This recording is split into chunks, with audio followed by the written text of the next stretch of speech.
mbokk yi téléspectateurs yi Univers Jolof TV jaa ngeen jëf ci ànd beeg suñu programme ñu dikkee seen émission heure de vérité émission mi leen daal di jagleel ci wàllum politique tey nag ñi am mbégte lu yaatu daal di ànd ak nga xam ne mooy maire bu commune bu Sagata Jolof moom nag lañ daal di fas yéene incha allah tey waxtaan ak yéen ci donc jamono ji nga xam ne ñu ngi ci biir campagne électorale bi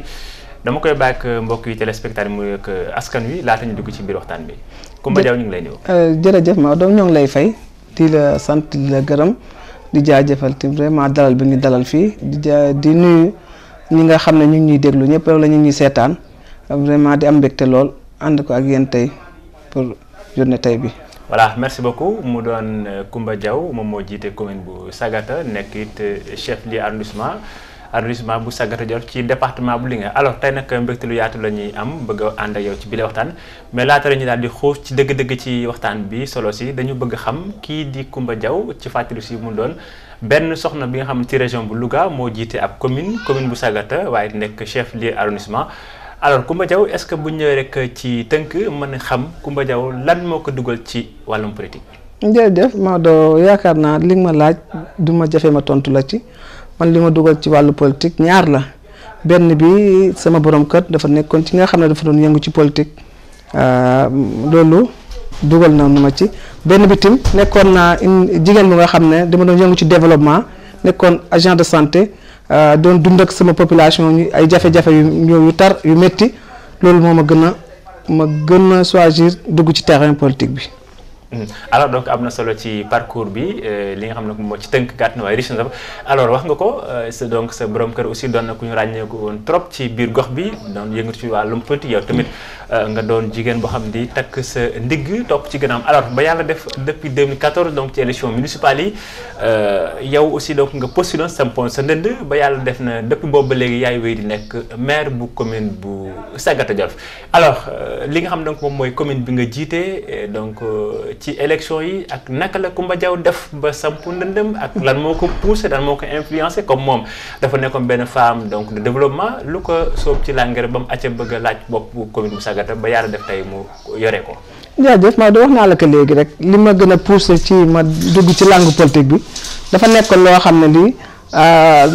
dama ko bëggoon ndax lan benn dama ci bëggoon ànd ak sama borom kër ñaareel bi tamit dama ko bëggoon ndax. dama dundoon ak sama population ñun dund ay jafe-jafe yoo xam ne yi ma xam ko ràññee ko man wax ne man est-ce que mën a dugg ci terrain politique bi pour mën a jàppale sama askan loolu moo ma ci gën a dugal bi ma ci duggee nag maa ngi ci dugg bi nga xam ne Djiboka créé ne parti du courant renouveau loolu moo ma gën a ci laa njëkk a jéego def benn jéego ci dugg ci terrain politique bi ci loolu tim ci laa nekkoon ba tey jii tey en tout cas ma nekkoon tim jigéen bu nga xam ne wax dëgg yàlla àndoon ak population bu baax population bi tim xamee ma ràññee ma ci côté boobu jàppale ma ci côté bu ne nag bi nga xam ne vraiment fépp lu nga xam ne rek doxe nañ ko wala waxee nañ ko duñ ci am benn jafe-jafe ba nañu yor mairie Sagata bi en 2014 yaakaar naa avant ñu koy nekk dañu njëkk a nekk en 2002 vice président du conseil rural moom lañu nekkoon en 2009 tim ñu nekkaat conseil régional bokk ci ñi nga xam ne benn femme lañu woon sax ci arrondissement Sagata bu nga xam ne moo daal jóge fii di dem Louga di teewal arrondissement bi yëpp ci conseil régional bi ñu am 2012 lañ ñu jox ñu découpé commune rurale Sagata def ko ñaari commune bi ñu ko découpé yooyu ci lañ ñu jox boole ñu ci délégation spéciale bi nga xam ne moo war a téye commune rurale Sagata ba depuis loolu tam teewut ñoo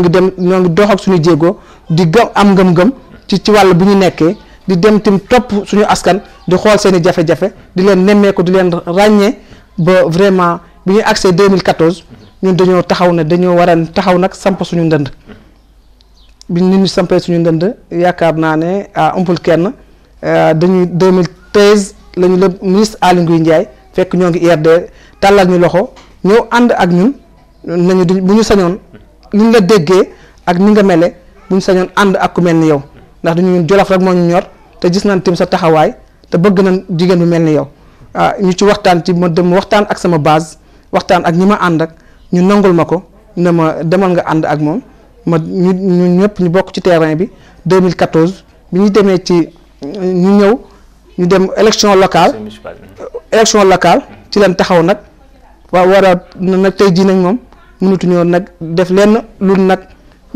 dem taxaw ci kanam askan wi laaj baat bi suñu ko amee nag ñu mën a liñ doon wax jafe-jafe yi ñu doon wax la suñu askan doon dund wala tim coono bi ñu doon nekk ci foofu rek la mën a jaar jànkonte ko ak ñoom ba jële fi lu bari ci lan sampee suñu ndënd yàlla defal ñu nag wax dëgg yàlla ñu ànd kook ay nit ñu nga xam ne dañu ñu bëgg te yàlla tax dañu jàppale tim ci côté bu ne xam na nekkinu Sagata nu mu mela woon ak fi ñu ko fekkoon ñu battre campagne gagné élection yooyu yàlla def na sax li may wax dafa am firnde ndax ne ñun bi ñuy dem 2014 élection yi bu mu paree 3 jours lañ ci def rek suñu borom kër génn àdduna suñu bu ñu mënee wax na tey bi ñuy élire maire ñun ñoo battre campagne nag élection locale mais bi ñuy élire maire ku ne xam ne maire day nekk candidat bi ñuy élire maire boobu ñun ñoo ngi toog nekk en veuvage suñu borom kër génn àdduna ñeneen ñoo porté woon suñu candidature ànd ak ñi nga xam ne tey ji ñoo taxaw sama kanam taxaw sama ginnaaw jàppale woon ma ci côté bu ne pour ñu développer Sagata pour te ñu am fu ñu génnee Sagata ñooñu taxaw jël sama candidature ñu defal ma procuration ñu voteel ma aw ma benn problème ci moo nekk maire déw ma sax saal sama kër laa toog ñu def procuration jël keneen kon xam nga ne loolu population bu am cofeel ci yow la bu am tim fun la teg am tim ñun yaakaar ci yow yaakaar boobu nag yaakaar naa ne ci laa nekk sol sama dàll guddi ak bëccëg ndax loolu dara gën a koo rëy dara gën a koo am solo tim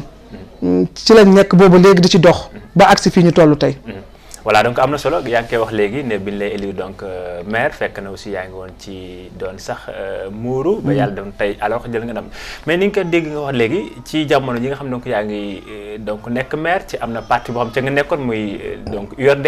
bu fa Djibo Leyti Ka taxawaloon alors est-ce que Coumba Diaw bi ko Aly Ngouille Ndiaye tàllee loxo mu dem ànd ak moom est-ce que wéetu ci mbir est-ce que aussi yenn ci ay donc am na jàmm yi mu ànd ci biir commune bu Sagata ndax meruwuñ ko woon la fekk mu tëb rek faaxee ci laa ngi jugee ci URD ñëw fekk si moom mooy Aly Ngouille Ndiaye bien vrai que donc li nga bëggoon am nga muy lan être donc la mairesse de la commune de Sagata. non yaakaar naa ne Maodo man bi may dem di fekki Aly Ngouille Ndiaye nekkuma maire mais nag nekkoon naa nit bu nga xam ne wax naa la ko léegi ndax nekkoon naa premier vice-président en 2002 nekkaat conseil régional en 2009 boobu foofu la ñu Aly jëlee te biñ ciy demee tim ñun chaque fois que lu ñuy def lu ne dañ ciy am déggoo man dama wax ne bala may wax dara wala def dara man sama base moo ma gën a ñor te ñi ma ànd ak tam ñoo ma gën a yitteel Sagata moo ma yitteel te Sagata ñoo may wax fan la ak naka la ma def loola bu ma la waxee ne la sama ànd ak Aly Ngouille Ndiaye boo ma la jógewul ci man mi ngi jóge ci ñi nga xam ne tey jii tey ñoom ñi ma ànd ak ñi ngànk Sagata ñi nga xam ne bëgg nañu Sagata dem ñu bëggoon nañ Sagata tam am benn jëmm ji ak benn taxawaay bi te tim loolu moo taxoon aw ma benn problème ak kenn puisque man Djibo Ka dama koy ñaanal yàlla na ko yàlla yërëm xare ko aljanna puisque sama paa bu ma njëkk a teg ci politique doxe ko ci moom laa ko gisee te tim nag daf ma jàngal loo xam ne lii du ma ko mës a fàtte nekk nit bu nga xam ne lu ma xam ci politique dama koy wax grâce à lui te tim njàmbaar gu ma am ci politique damay wax grâce à Djibo Leyti Ka daf ma doon teete daf ma doon wan daf ma doon kii kon loolu aw ma ci woon benn problème ñi ma fekk si aw ma ñoom problème ñi ma bàyyi gënaate aw moom problème ndax man damay génn dama wax ne man du ma génn ci porte bu ndaw du ma tim nekk nit bu nga xam ne tim nekk naa kuy salfaañe wala nit ki nekk kuy def wax lu ñaaw déedéet loolu intéressé wu man li ma intéressé mooy sama gox ma ñoroon li ma intéressé woon mooy rek nan laay def rek ba sama gox wala sama population wala ñi ma ànd ak xam ne rek am na fu ñu toll il faut ñu génne leen fa loolu rek moo ma yitteeloon mais du dara leneen yitteelu ma du ku may fekk si mu nekk xat-xat du nekk tim ki nga xam ne vraiment day nekk loo xam ne lii tim ñi ma bàyyi gannaaw ñu may teg baat bi ñaaw may am lu ma ci kéeg ñoom déedéet loolu nekkutoon sama problème. voilà donc jërëjëf Coumba Diaw maire bu commune bu Sagata waxtaan bi am na solo alors wax nga ko léegi ginnaaw nag ci jàmm ak salaam ci nga jógee ERD ñëw aussi fekk si donc coalition Benno Bokk Yaakaar. alors depuis 2014 ba léegi yaa ngi ci bopp mairie bu commune bu Sagata Jolof. alors est-ce que buñ desee ci biir mairie bi nga xam ne moom nga jiite donc commune bu Sagata mu ëmb ay dëkk yu bari. tollu ci ñeent fukk ak lu teg alors est-ce que mën nañ jàpp ne jamono ji fii Coumba Diaw fekkoon commune bu Sagata ak jamono ji wax tey ni pour defoon sondage bi alors est-ce que mën nañ jàpp ne ay jéegu am na solo donc ginnaaw bu ñu la tegee ci boppu mairie bu commune bu Sagata. jërëjëf Maodo yaakaar naa olof dafa wax ne saabu du fóot boppam waaye man damay wax ne li ma la njëkkoon a wax rek li ma soxla woon ak li ma bëggoon gis ko ci Sagata mu doon ko doxe tax ma dugg ci langue politique gi tax te ma taxaw pour politique. yaakaar naa ne su ma la waxee léegi di nga xam ne fi ma fekkoon Sagata tey ak fi ma ko indi te tamit di yaakaar yàlla ñu yàlla may at kattan ak fekke ba nga xam ne suñu mébét ci Sagata yàlla mottali ko ndax bi ñu ñëw fii ci Sagata dafa am loo xam ne dañ ko fekkoon lool métti woon lool ndax fekkoon nañ fi lu bëri jafe-jafe yu bëri yoo xam ne mi ngi fi woon muy ci wàllu ndox muy ci wàllu li nga xam ne ci wàllu wér-gi-yaram ci wàllu école ci wàllu lu mën a doon da fekkoon nañ ko fi te mën nañ laa waxal jéego yi nga xam ne def nañ ko ci loolu ba nga xam ne vraiment Sagata bu mënuñu dajal lépp nag mais am na lu nga xam ne moom génne nañ leen ci foofu. alors est-ce que mën nañ ci dellu si Coumba Diaw Sagata gi mu jiite lan la fi mën def jàpp ci réalisation moo xam ci wàllum ndox ci courant ci wàllum wér-gu-yaram ak yeneen ci ay donc réalisation jërëjëf Maodo ba tey loolu moom boo ma ci waxee dinaa ci sawar a tontu dama lay jox rek benn dama la wax ne bi ma njëkkee ñëw fii ci Sagata Jolof dama ñëw fekk yaakaar naa ne ci li nga xam ne ci li ñu jot a teel suñu bopp bu fekkoon nañ fi ñetti case de santé yoo xam ne ñoo fi doon fonctionner ñun bu ñu fi toog ak léegi 2014 ak ba 2019 tey ji tey ñun defaat nañ fi yeneen ñeenti case de santé bi ñu fi ñëw benn poste de santé lañ fi fekkoon boo xam ne bii moom la mu polariser ñeent fukki dëkk ak ñeent. poste de santé bu Sagata Jolof. tey jii tey ñoo ngi am ñaari poste de santé yu nga xam ne beneen poste bi mi ngi Sine Abdou te bi ñu ñëw fii dañu fekkoon tim ci wàllu wér-gi-yaram bu ñu amee malade pour évacuer ko dañuy am problème dañuy taxaw ci tali bi wala ñu xaar leneen chaque fois que am na sax ay loo xam ne ay bakkan yuy ñàkk ci ñàkk évacuation baax rek ñu ñëw indi am nañ fi ñaari ambulance benn bi état moo ñu ko doté beneen bi. ressortissants Sagata yi nga xam ne ñoo immigré nekk ci Espagne dañuy dem foofa duñu am dem jéegu jël suñu tànk dem foofa waxtaan ak ñoom ñu jàppale ñu ci ambulance beneen bi ngay wax ci wàllu ndox ñun dañoo ñëwoon fekk am na dëkk yi nga xam ne yi dañ doon rootaan ba nëgëni yaakaar naa am na lu des mais tey jii tey am na tey juróom-ñetti dëkk yu nga xam ne tey jii tey génne leen tey ci rootaan bu ma la mënee wax tey ne la ñetti dëkk wala ñeent wala juróomi dëkk tey moo ma dese ci nga xam ne tey jii tey ñu seen am nañ ci jafe-jafe ndox fekkoon nañ fi ñetti forage yi dama lay wax ne la depuis 81 bi Abdou Diouf di door a toog la door a ñëw inauguré forage yooyu depuis loolu beneen forage amu fi 2000 Abdoulaye Wade jël na fi ba mu jeex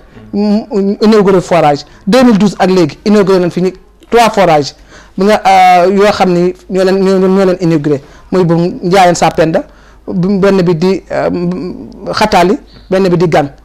bi ñu fi toogee itam dañ fi fekk ñaari dëkk rek lañ fi électrifié yoo xam ni courant rek moo fi nekkoon avec programme Macky Sall PUDC bi nga xam ne vraiment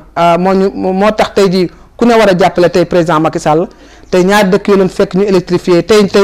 buñ la waxee tey dëkk yi nga xam ne tey électrifié nañ ak ñi nga xam ne tey ñu ngi ci yoon bi di ñaan yàlla président Macky Sall yàlla may ko beneen mandat ba mu àggale mébétam fii mais ñu ngi électrifié tey juróomi dëkk yoo xam ne tey amuñu woon courant ak ñeneen ñu nekk ci yoon bi beneen bi ci wàllu élevage bi ñu ñëw fii dafa benn parc de vaccination ñaari parc de vaccination lañu fekkoon yoo xam ne benn bi sax baaxuloon beneen bi rek moo doon fonctionné bi ñu ñëwee indi nañ fi 4 parcs de vaccination yoo xam ne tey borom jur yi tey nañ doon dem dox dëkk ak dëkk di vacciner ji loolu lépp amul bi ñu fi toogaat tey léegi tamit ay am na jigéen ñi nga xam ne ba léegi jafe-jafe yooyu mu ngi ci ndax dañu dëbb di soq di def lépp tey mën na la limal tey lu mat fukki dëkk yu nga xam ne tey yóbbu nañ fa mu lay amil te tamit ñaanaat président Macky Sall yàlla may ko mandat ba mu àggaleel ñu suñu programme bi nga xam ne dafa waxoon ñi nga xam ne ñu ngi ci dëkk àll bi ñi nga xam ne vraiment ñu ngi ci dañoo enclavé wu ci lépp nag enclavé wu ci yoon enclavé wu ci électrification enclavé wu ci lu nga xam ne tey jigéen warul am benn coono bi loolu lépp mu mottali ko tey ci foofu la ñu tax moo tax ñu gën a solaat suñu daal fas yéene naa jàppale président Macky Sall ba élire ko premier tour ndax yooyu yëpp wax nañu ko vraiment ñun li ñu jot fekk li ñu fekkoon fii lu mu mën a doon rek tey yaakaar naa ne tey génne nañ ko foofu Sagata Jolof dañu ñëwoon fekk fu neex ne waaye jaay amuñu woon marché amuñu woon dara ay table la ñu defoon ci buntu kër yi loolu ba ñu accès la ñu ko dindi dañuy wax ne lii mënul nekk kon Sagata ak xar ni mu mel war naa mën a am benn jëmm bi dañu dem ànd ak ay programme PNDL ñu jàppale ñu def fi benn mal marché def fi ay cantine ñu demaat bi ñu génnee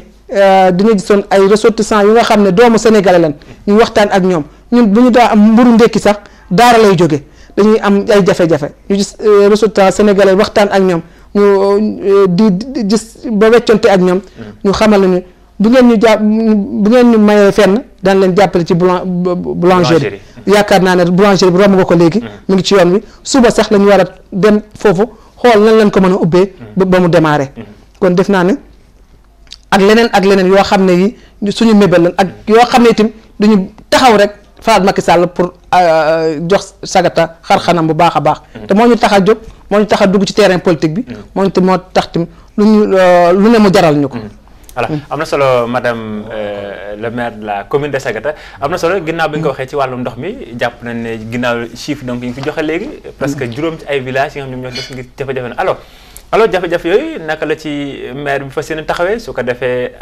loolu doon loo xamante ni donc lu ñu fàttaliku lay doon ci biir commune bu Sagata ginnaaw ci jéego yu am solo yi nga lim ci wàllum càmm gi ci wàllu éducation donc rurale ak yeneen ci ay jéego yu ngeen def. dama bëgg nga delluwaat sa question bu baax. donc ñëwaat ci juróomi village yi alors madame le maire yan jéego la compté def su ko defee décanté situation bi nga xam ne des na ci wàllum ndox ci juróomi village yi. waaw jërëjëf Maodo vraiment man damay ñaan yàlla na président Macky Sall yàlla may ko deuxième mandat bu leer naa bu taxaw yaakaar naa président bu taxawee jafe-jafe boobu dina jeex ndax ku ne xam ne tey jii moom moo ko waxal boppam ne moom mënul xool jigéen di takk saret di boot doomam dem di rootaane mënul xool tey jigéen di yor kuur boot doomam ci gannaaw di dëbb ma yaakaar ne kon nag ndek am na lu mu commencé te bu ko yàlla joxate beneen mandat dina ko àggale ak jàmm yooyu moom taxaw nañ ci juróomi dëkk yooyu incha allah rabbi bu ñu yàlla mayee kattan may ñu fekkee ba ñu yàlla may ñu beneen mandat daañu fexe ba dëkk yooyu yëpp am ndox daañu fexe te ba génn jigéen ñi ci dëbb ak soq ak wal daañu fexe te daan tim ñaani ndax ku ne xam ne électrification ak yoon duñu am ay dëkk yu nga xam ne dañoo enclavé bu ci wàllu yoon bala boo fay dem day métti lool te bëgg nañ dëkk yooyu tim vraiment président jàpp ci ba nga xam ne dëkk yu enclavé ñu am yoon ba mën a joti ndax loolu bu amut ci dëkk rek wala bu amut ci gox rek yaakaar naa ne avancement ba du fa am te leneen fa soxla du fa am muy ci wàllu yoon ci wàllu ndox ci wàllu électrification te loolu ñoo ngi ci ak suñu président ñoo ngi ci tim ak suñu responsable yi nga xam ne ñu ngi ci département bi di ci cité rek ñoo nga xam ne vraiment ay jàmbaar lañu ñu ngi jàppale ci côté bu ne ku mel le ministre Aly Ngouille Ndiaye mi ngi ciy def ay jéego mi ñuy jàppale ci dégg mu wax léegi mu ne am yoo xam ne programme PDC mais am na loo xam ne ci loxoom la jógee mu jaar ci ñun ñu jox ko ci jigéen ñi ñu ngi ci remercier tamit ku mel ni maître Amadou Ka ñu ngi ciy jàpp bu baax a baax ñu ngi ciy remercier ku mel ni DG Samba Ndiobène Ka vraiment ñu ngi ciy jàpp bu baax a baax ndax loolu lañu yaakaar ci ñoom tamit loolu lañ bëgg kenn ku ne ndax président ku koy jàppale ku ne ci programme boobu nga ko mën a jàppale tim ak tim li nga xam ne monde rural bi seen nekkin ak seen jafe-jafe ñu génn ci. am na solo Coumba Diaw maire bu commune bu Sagata ginnaaw ci yenn ci jéego yi nga def ci biir gox bi nga jiite xam nga jamono ji nekk li des ci élection présidentielle yi bareetul ñeent ci ay fan buñ ko mënee xayma noonu campagne électorale bi dooroon nañ ko depuis ñetti fan ci weeru février presque tey lu ci des bariwul yow aussi nga bokk ci ñi nga xam ne ko ñoom ñoo jiite commune yi ci biir département bu Linguère fii ci biir commune bu Sagata nga jiite comité électoral communal bu commune bu Sagata alors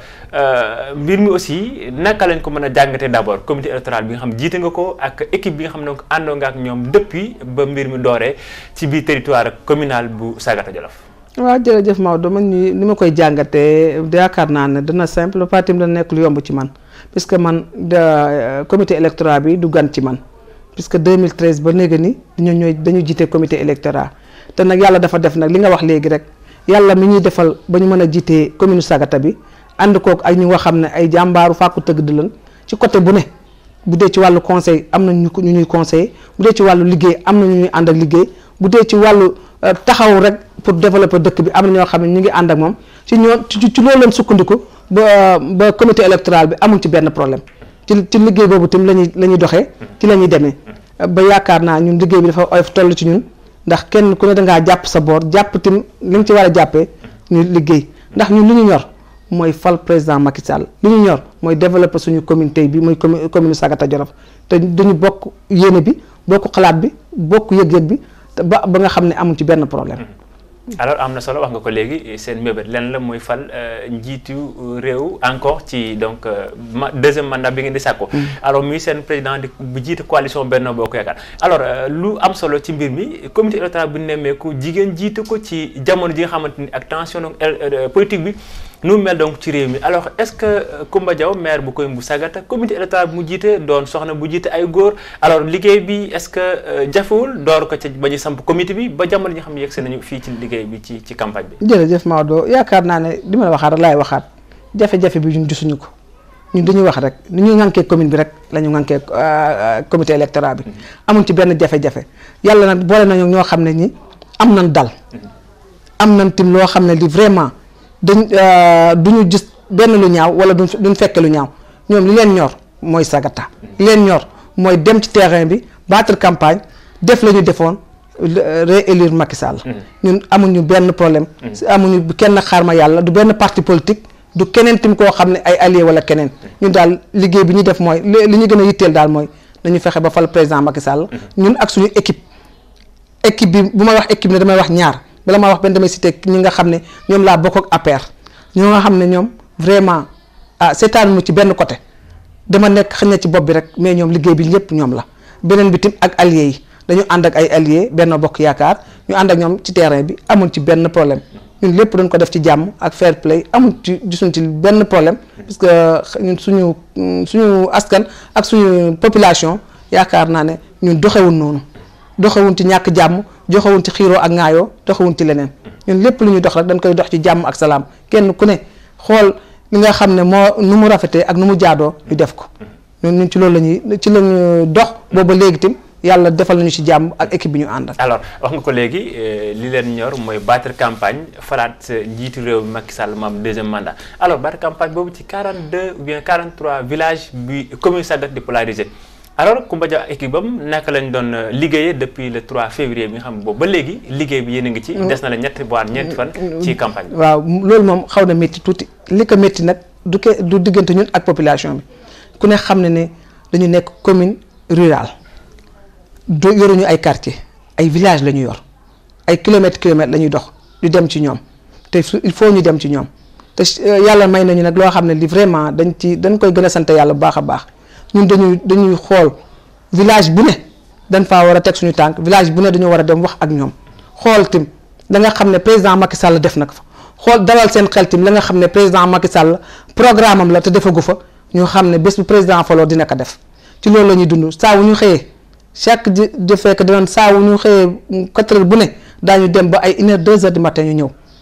bu ñu waxee tey ñoo ngi ci 44 villages tey fii ñu toll tey ji 6 villages moo ñu dese tey ñu àggale tey suñu programme lépp ci biir Sagata Jolof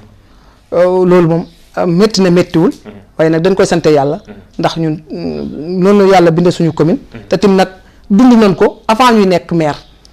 dama koy waxat dañu li ñuy dund mooy ñun dañ doon def suñu tànk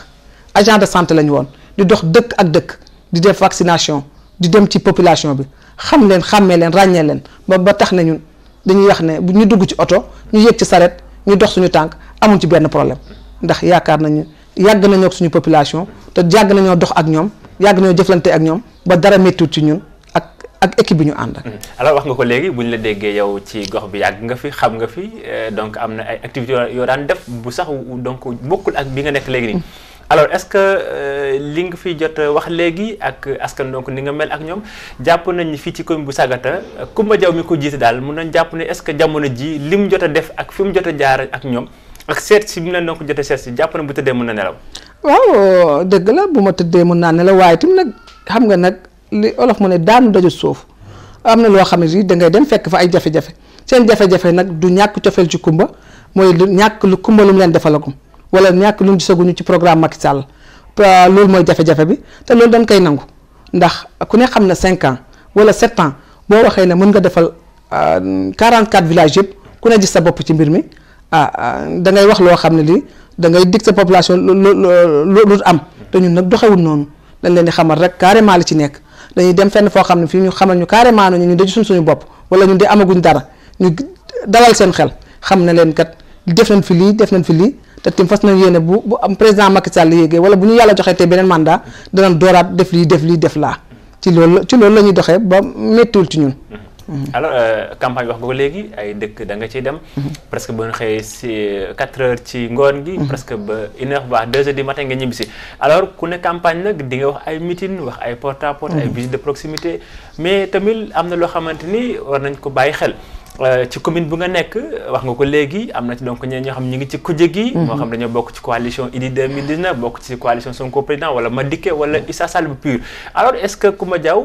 meeting yi muy def ak visite de proximité waxtaan yi est-ce que mën na ci nemmeeku aussi mi ngi rootee ci ñu bokkoon ci kujje gi dikk également di leen dugal ci biir coalition benn bokk dëgg la ñun sax boo xoolee rek ba ñu démarré gum loolu la njëkk a teg suñu tànk dañuy xool ñi nga xam ne tey jii tey bokkoon nañ ci yeneen parti ndax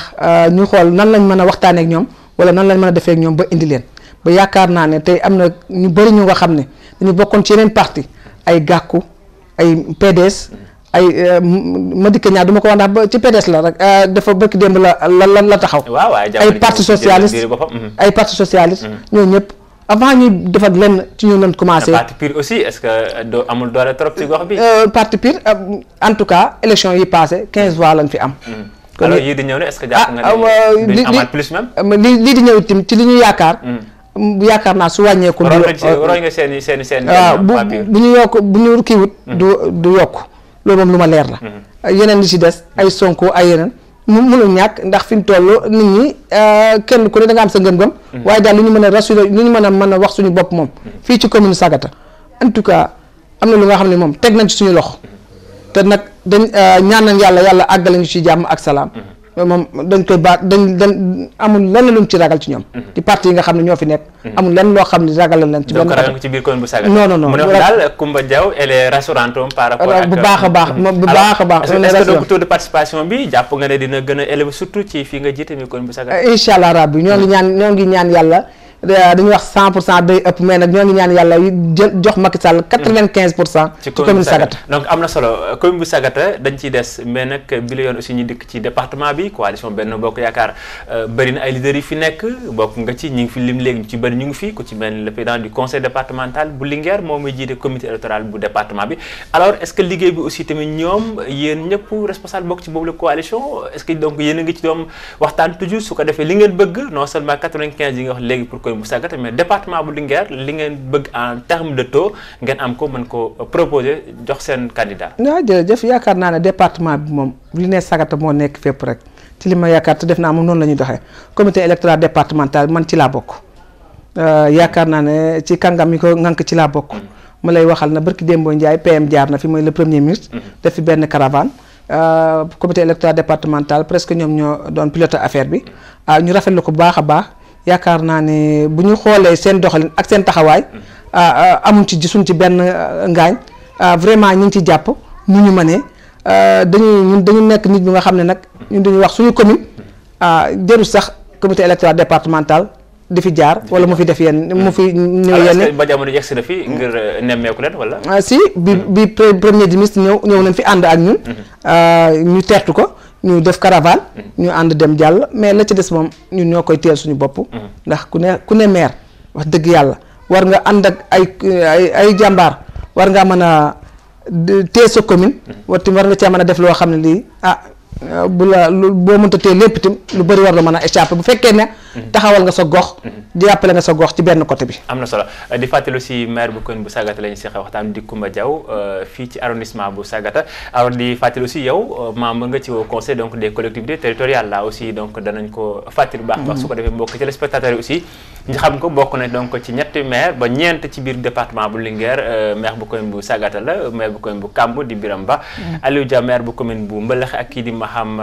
donc Nguy Ka maire bu commune bu Thiargny alors bu ci desee ba léegi am na ku ngeen di jàppal tànk tey muy mbër bu coalition Benno Bokk Yaakaar di président Macky Sall ni ngeen nekkee ci campagne bi yéen au niveau donc local moom depuis presque le 3 mars ba léegi démb la sori duggaat capitale bu Sénégal ginnaaw bu mu defee ay tournée donc pendant 20 jours donc ci biir réew mi alors seen njiit li di coalition di président Macky Sall coalition Benno Bokk Yaakaar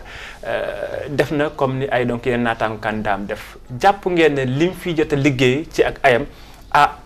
jamono ji mën na ci teg baaraam ne askan wi pare nañ ngir daal di ko joxaat bopp réew. waaw jërëjëf Maodo yaakaar naa ne loolu moom wax ju yàqu la président Macky Sall moom dama wax ne moom programme am moo ko defal boppam ku ne gis na tey fi mu fekkoon réew mi ak tey fi mu ko indi ba tax ne bilan moom amul lenn lu ñu ciy wax xanaa dañuy ñaan yàlla may ko deuxième mandat mu mottali programme am mais quant à que bilan moom président Macky am na bilan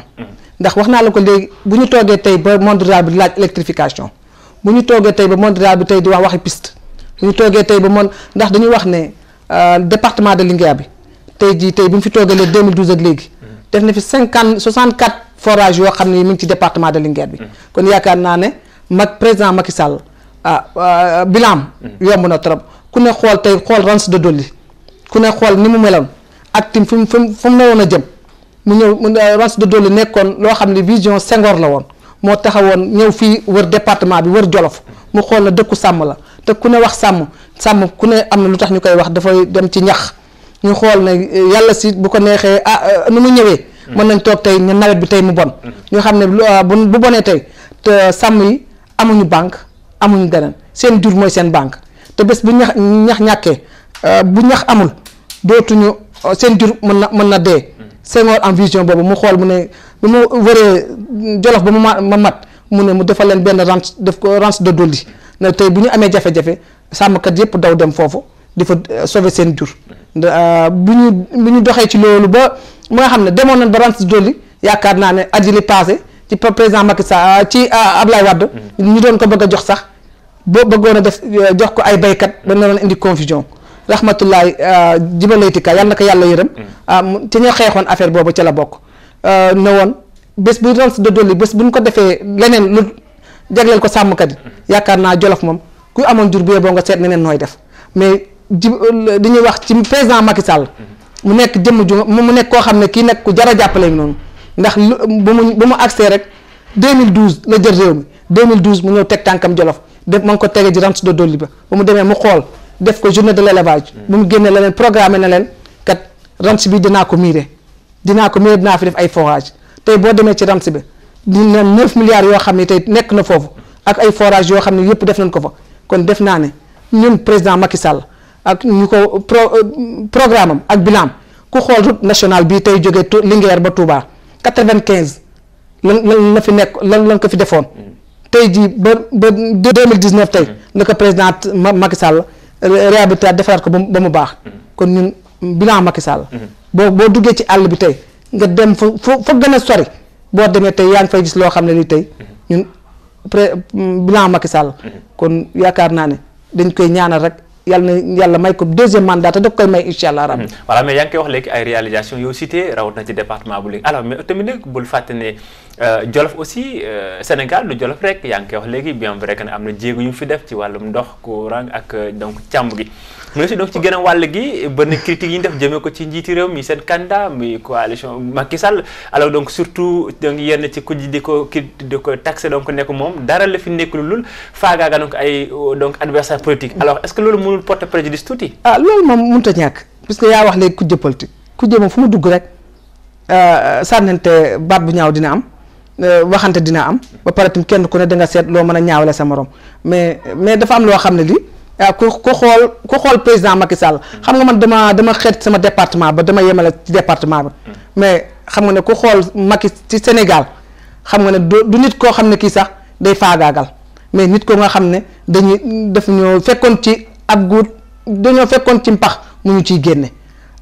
li ñuy wax nag dafa am loo xam ne ni nag il faut ñu nangu ko ndax suñu réew mi dafa am loo xam ne beneen doxalin ndax lu neex waay def lu neex waay wax jël alal réew mi di kasare man de duma ko bëgguma ko te ku ko def itam duma ko nangu bëgg naa nag am na loo xam ne justice di jël di ko def ñu alali ñëpp na ko ñëpp bokk mais bu kenn ku ne bu la joxee dara nga faagaa ko def ci lu la neex def ne Idrissa Seck mi defoon tàngi premier ministre am ñu bàyyi loolu mu jàll ñu bàyyi keneen tam nekk ci commune def leneen lu ko neex. yaakaar naa ne Sall est-ce que mbir mi du wàllum politique ni mu dañ jëlee ñoom ñëpp dugal ci classe bi ak li mu bëgg est-ce que loolu bëggoon am na ko muy dem ci élection yi sans Khalifa Sall nga xam donc bokk na ci candidat bi waaw loolu moom dañ ko wax nii rek mais nag dama wax ne ku jël alali réew mi ku jël alali Sénégal ne la yoon topp Macky Sall topp ko yoon moo ko topp yoon moo leen topp muy Karim Wade mi nga xam ne ak Khalifa Sall yëpp yoona leen topp dañ leen a jàpp ci biir saako bi loo xam ne li vraiment alali ñëpp la mu waroon dem ci ñëpp nga dem joxale ko neneen kooku liggéey yoon la du liggéey Macky Sall xanaa que dañ koy teg rek mais du voilà xam naa nag waxtaan bi si bëriwul mais am na lu am solo lu ñu dëgmal muy nag coow li léegi mu ñëw donc muy dimanche bi ñu dëgmal donc élection présidentielle bi le 24 février lay doon li ngeen campagne donc li seen candidat campagne ak kenn alors